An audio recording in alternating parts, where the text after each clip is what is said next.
ఈరోజు సత్యారావు గారికి ఒక నూతన బాధ్యత భారతీయ జనతా పార్టీ అప్పగించింది. ఈ బాధ్యతను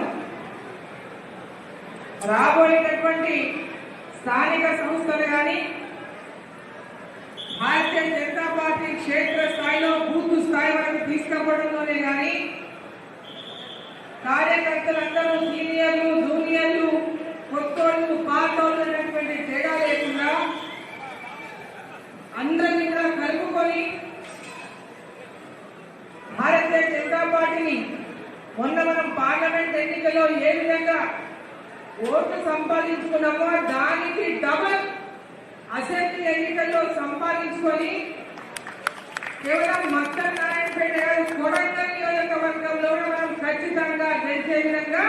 ప్రతి ఒక్క కార్యకర్తను కలుపుకొని క్షేత్రస్థాయి వరకు వెళ్ళి పార్టీని బలోపేతం చేయాలని కోరుతా ఉన్నాం. ఎందుకంటే యువకుడు కాబట్టి పెద్ద ఎత్తున యువకులను మమేకం చేసుకొని పెద్దలని కలుపుకొని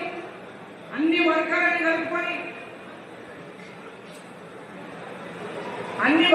కలుపుకొని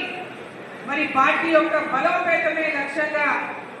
స్థానిక సంస్థల్లో గెలిపే మన కార్యకర్తలందరూ కూడా సర్పంచులు పోటీ చేసినా, ఎంపీటీసీలు పోటీ చేసినా, జడ్పీటీసీగా పోటీ చేసినా, మున్సిపల్ కౌన్సిలర్గా పోటీ చేసినా, రేపు వచ్చి మన సింగిల్ విండోలో పోటీ చేసినా, ఏ ఎన్నికలు వచ్చినా ఆ ఎన్నికల్లో మన పార్టీ అభ్యర్థుల